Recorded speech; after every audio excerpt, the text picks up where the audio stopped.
What's a hack in your industry that customers aren't supposed to find out? 1. I worked at a restaurant and one time the chef burned the applesauce that was supposed to be served with the pork chop. He put it on the menu as smoked applesauce and people loved it. 2. Former local journalist here. If you want to know something about your town, or pretty much anything locally, or find something hinky that you want to be investigated, just call or email them and ask what's happening with that. Insert weird item in city budget / shut down road / cop who got fired. When I was off deadline, I actually loved fielding these questions. They were mainly from old people, and pretty much worked as customer service for the city a lot. I directed people to local programs that would help them. I confirmed the start and proposed end dates of construction, and I told people what companies had pulled permits to build that new restaurant on Main Street. Local journalists have a wealth of knowledge in all departments of what is going on in your city, because they drift between one or the other frequently, and we ask the other reporters in the cubicle next to us. 2. They're your tour guides, social workers, watchdogs and public defenders if you just ask them. They aren't doing it for the money cries in past due bills, they're doing it for the love of their community. They all really embrace the localism aesthetic. I guess this is sort of a not supposed to find out thing, because if everyone did it, they'd never get their other work done. 3. Orchestral violinist. Sometimes we don't play all the notes. 4. This was 6 to 7 years ago, so may not be relevant, but when I worked at Enterprise Rent-A-Car, the higher-ups were so tunnel-visioned on positive customer reviews that if there was any problem at all we would write off anything from gas to whole days of rentals. We had a few repeat customers that would catch on and habitually complain about dumb poop to get parts of the bill discounted. Only a rating of completely satisfied counted, and it was tied to bonus and promotion, so a huge incentive to make people happy. 5. Just because you're on hold doesn't mean we can't hear you. 6. When I worked in a hotel as a night porter, the room cost was totally reliant if you were a dick or not.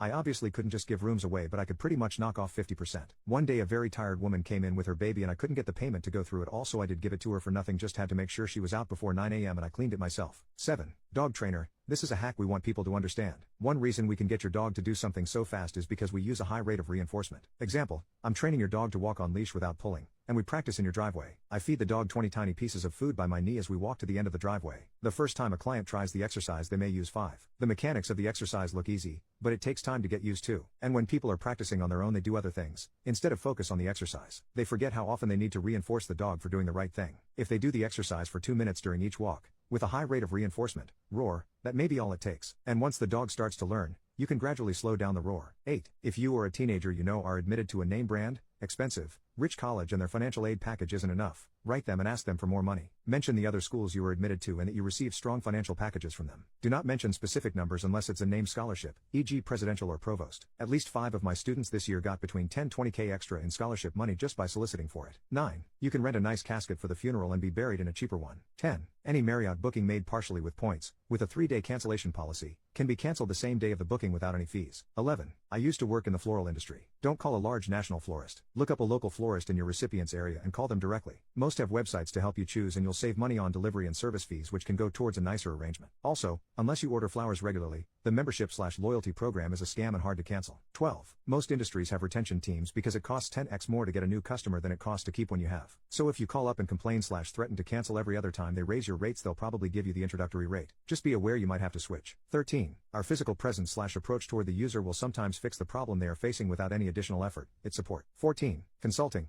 We don't know either. 15. When I worked as a pharmacy tech, I spent a lot of time calling insurance companies and waiting on hold while the world burned around me. One time I got impatient with the voice recognition bot because it kept hearing background noise and made selections impossible, so I started cursing it out. Turns out if you say the F word a few times in a short span, the bot recognizes you as an angry customer and will switch you to a representative real quick. I did this multiple times to a lot of strange looks from my coworkers until I explained the hack. 16. Lean into the bite. I work in pediatrics and we're retaught that if a child bites you, lean into it, push whatever part of you they're biting further into their mouth, because their automatic reaction will be to open their mouth and the risk of them breaking your skin is greatly diminished. 17. Hospital bills are negotiable, to a degree. Always ask for an itemized bill and put some effort into analyzing it. 18. Sometimes teachers do just pull grades out of their ass. 19. If you're nice to my receptionist I will find a way to squeeze you into my schedule. If you're a B then you can have whatever the next available appointment is. If you make the office staff cry you get a certified letter firing you from the practice. 20. I work in it and can confidently say that providing bribery in terms of food or snacks will 100% get your issue taken care of faster and will help you jump the line in the ticket queue.